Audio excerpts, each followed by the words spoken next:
Et salut à tous, c'est Dark Vigilante et bienvenue pour une nouvelle saison des sélections de l'été. Bah oui, parce qu'en juillet je fais pas de comics web TV parce que tout simplement qu'en juillet je suis vraiment débordé. Juillet, août, hein, les deux. Je suis vraiment débordé et donc j'ai pas le temps et donc je tiens quand même à vous proposer une certaine on va dire un certain suivi des sorties comics. Donc, je fais juste des sélections rapides comme ça où je vous montre du coup ce que j'ai acheté. Bon, là, c'est des trucs qui sont sortis vendredi, donc vous doutez bien que j'ai pas eu le temps de tout lire. Donc, ce que j'ai pas eu le temps de lire, je vous le présenterai plus en détail prochainement, je pense le week-end prochain. Ouais, parce que la semaine, je suis pas disponible. Voilà. Du coup, alors dans les trucs que j'ai acheté mais que j'ai pas encore eu le temps de lire, il y a le Avenger Now, avec Iron Man en couverture. Donc le numéro 2 de Avenger Now, 4,80, 4,90, pardon, excusez-moi. Ah ouais, putain, les comics, ils ont augmenté, ils sont passés à 4,90. Ah, bah, bravo les gars, bien joué. Donc 4,90, donc avec les séries Superior Iron Man, épisode 3, l'épisode 2 de la déesse du tonnerre, donc la nouvelle partie de Thor. Épisode 2 de All New Captain America et épisode 6 et 7 de Hulk. J'ai pas encore eu le temps de tout lire, j'ai juste lu pour l'instant le Iron Man que j'ai trouvé très cool. Toujours donc aux prises avec Matt Murdock. J'ai trouvé ça très stylé, mais je dirais pas ce qui s'est passé dans le dernier épisode parce que bon voilà. Mais j'ai trouvé ça très cool et je trouvais les dessins toujours aussi stylés. Donc voilà. On a ensuite le Gardien de la Galaxie numéro 7. Donc toujours à 4,90 avec les épisodes de Guardians Team Up, Guardians of the Galaxy, Legendary Star-Lord, Nova et Rocket Raccoon. Donc c'est la partie numéro 2 de l'arc Planète Venom avec un focus sur les Avengers. Et on a ensuite un épisode donc Guardians of the Galaxy Meet the Avengers Part 1. Star-Lord, le règne du Vortex Noir. Rocket Raccoon, il était un Groot. Et Nova, vive les cours. Donc les épisodes 22 de Guardians of the Galaxy, 1 de Guardians Team Up, 6 de Star-Lord, 5 de Rocket Raccoon et 24 de Nova. L'arc Planet Venom, il est très cool. J'ai beaucoup apprécié.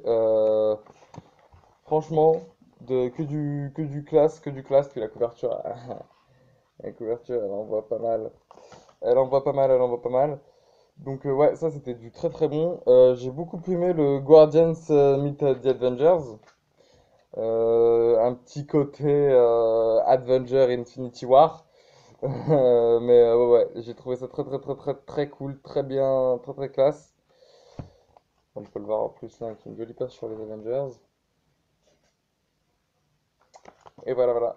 Par contre, pour ce qui est de Star-Lord et de Rocket et de Nova, j'ai pas encore lu. Évidemment, Marvel fait sa promo. Voilà. On a ensuite le Spider-Verse, donc Spider-Man numéro 7, donc avec Spider-Verse numéro 2 sur 4 avec du Bienvenue dans le Spider-Verse numéro 1, du Spider-Verse, donc du The Amazing Spider-Man numéro 11, du Spider-Woman numéro 2, du Scarlet Spider-Verse numéro 1, du Spider-Verse Spider-Man 2099 volume 7 et du Superior Foe of Spider-Man numéro 17. Et ça, j'ai lu aucun de tout, donc je peux pas vous en parler.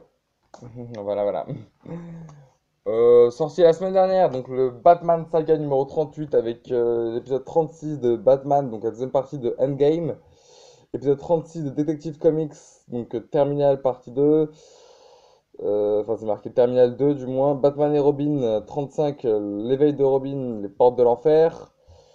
Et le Batgirl 36, c'est parti pour l'Apocalypse. Et le Grayson numéro 4, la chasse. Alors pour ce qui est de Batman et de Batman et Robin, c'est une grosse claque, hein, l'un comme l'autre.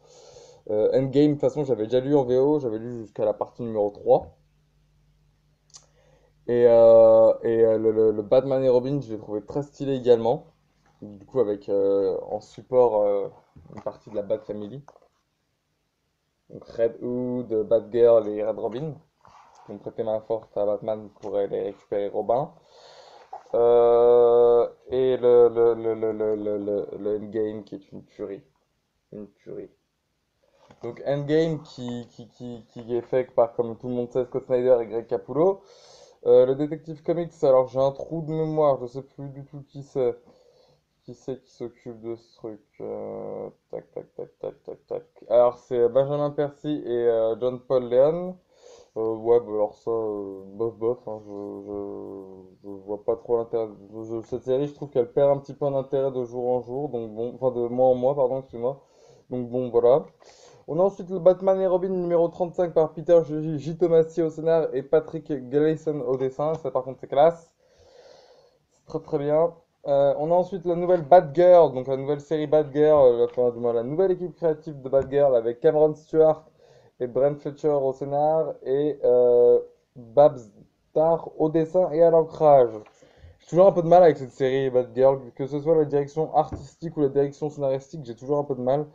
Donc ouais, je suis un petit peu déçu de Batgirl pour l'instant. Ouais, non, non. Je pense qu'il faudrait que je m'y remette plus sérieusement plus tard, mais parce que là, j'y arrive pas en ce moment. On a ensuite le Grayson numéro 4, donc avec Tim Segali et Tom King à l'intrigue.